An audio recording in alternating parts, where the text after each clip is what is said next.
Hey, this is John for MTG Nexus coming at you with a short breakdown of cards that I think will impact Modern, particularly through the lens of Burn and Prowess in Strixhaven. Took a look at a lot of the cards. There's some interesting ones like Radiant Scroll Wielder. It's basically a one-turn delayed random Snapcaster Mage for Burn, but a little bit slow. Yeah, has to survive to get any type of value. And there are other versions of this style of card that exist that don't already see play. There's one from the whatchamacallit block,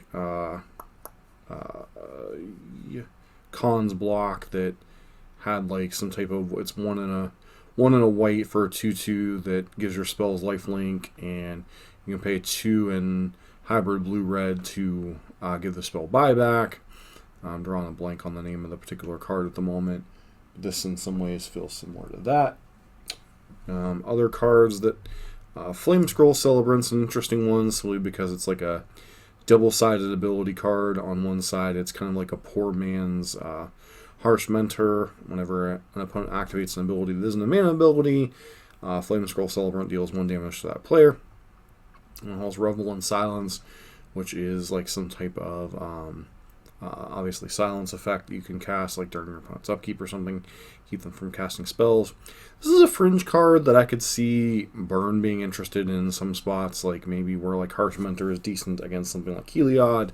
Revel in Silence is decent against combo, but this is a card to keep in mind, but I don't think will have any type of meaningful impact upon the format, at least from the Burn and Prowess perspective. There's another one. Lorehold Evacuation is a weird one. At the beginning of your end step, mill a card. If a land was milled this way, you gain 1 life. Otherwise, deals 1 damage to each player. Then it has 5. Exile a creature card from the graveyard. Create a tap 3/2 red and white spirit. This card's close, but I think in the end it's not quite powerful enough. I think if it was like gain 2 life and deal 2 damage, it would be like fantastic. And then the exile will give you the ability to play a little bit of a late game. It's a card I could see, if Roiling Vortex had been printed or something, a card that you could like play for cheap that could do some extra damage out of the sideboard in kind of longer games, forcing blue-white or something to answer it.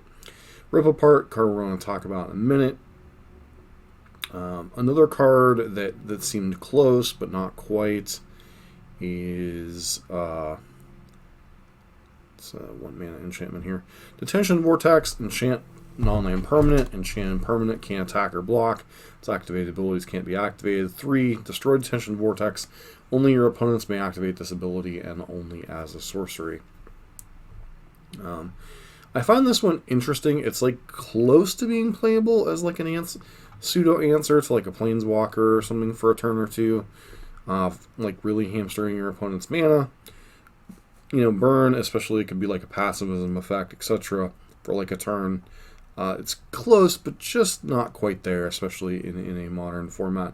Clever Luminancer is the one we're going to talk about here in a minute, in a little bit more detail.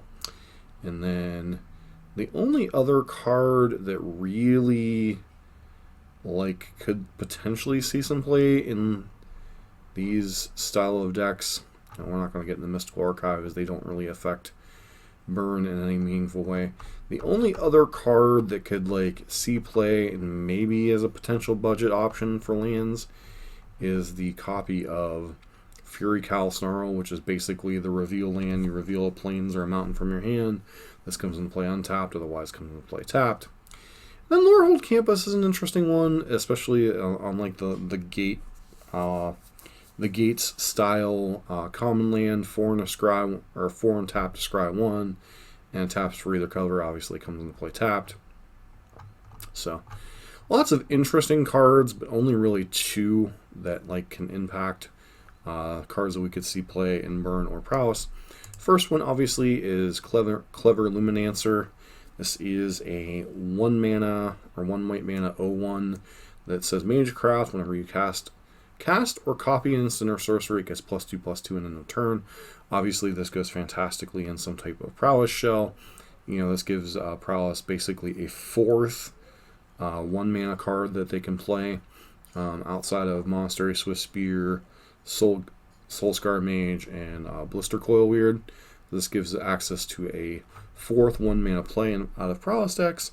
Might, in some ways, like bring back the more mono-red-esque style Prowess deck, as opposed to Izzet, which was kind of raised to the top. One thing to note is this does not use things like Seal of Fire and Mishra's Bauble, so if you decide to play it in a Lurish shell, those cards will not trigger Cleven Luminancer, but this does give them another dynamic 1-drop that does pressure them immensely.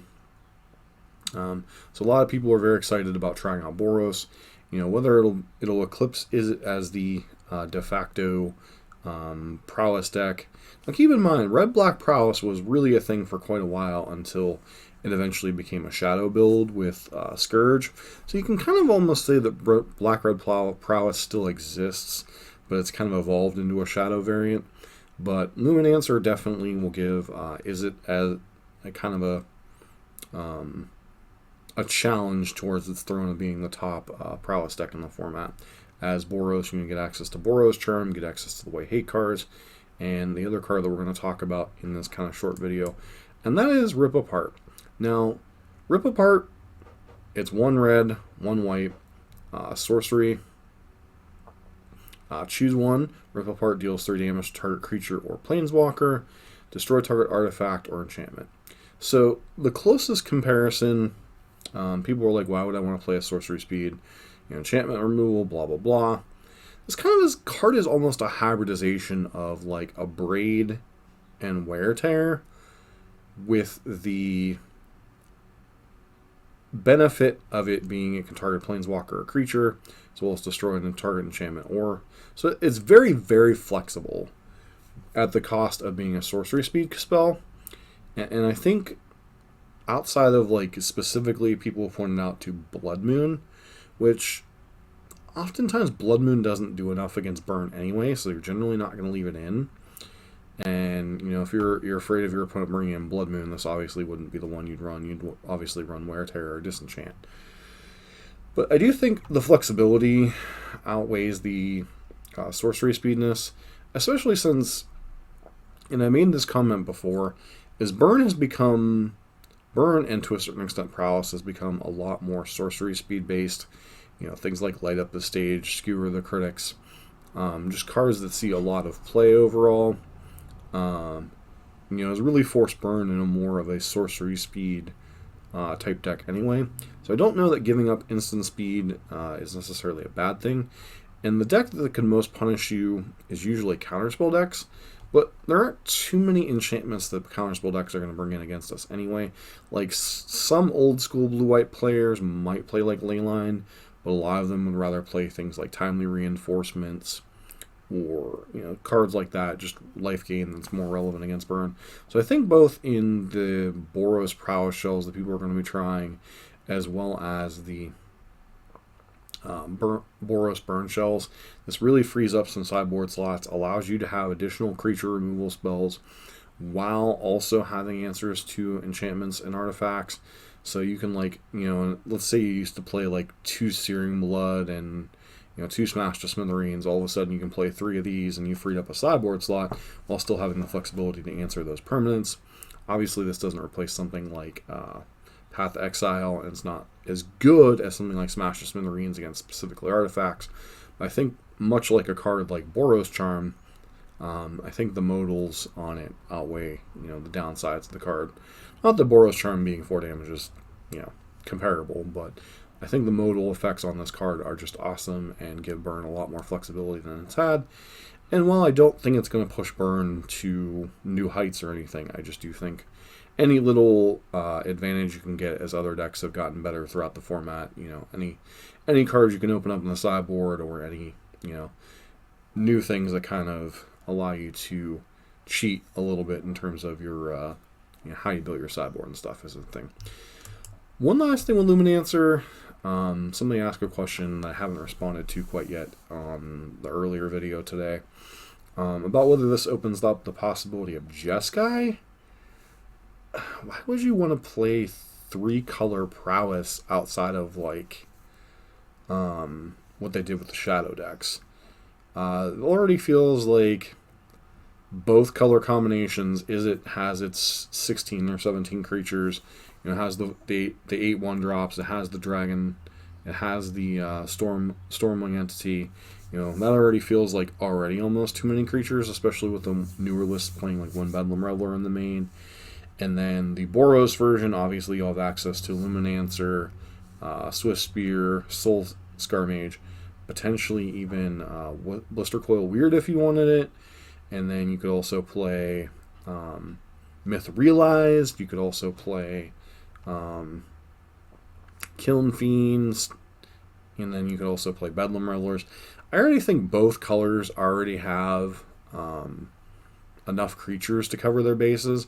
And I don't know that there's any spell in either color that really represents enough of a reason to splash in the third color. You know, the white, you already have answers to artifacts and enchantments. You already have most answers to creatures. Most of what you want to cover is already dealt with. You know, you have decent graveyard hate in the form of Rest in Peace. Blue gives you access to Brazen Borrower if you absolutely need a balance spell to deal with creatures. So I don't know that there's any like bonus to like the third color. I mean, sure, you could play 12 1-drops and maybe like Dragon or Stormwing entities, so you could have like 12 1-drops and, you know, a very powerful flyer, but I just think that's stretching things a little bit, especially in a deck that, you know, has gotten some free wins over time by playing things like Blood Moon in some of its builds. So don't know that Jeskai will see play. I mean, it's certainly worth looking at and trying, but I do think just the two separate colors will be nice. What does white gain over blue? I still think blue has the evasion, which is quite nice on 2 of its creatures. I think having a third 1-drop is obviously very awesome, but beyond that, I don't know. Remains to be seen how popular it'll be, but definitely a card we will be trying out on the channel. As always, this has been John for MTG Nexus, doing a quick preview of cards that I think will impact Burn and Prowess in particular, at least in terms of what we'll see play in the deck.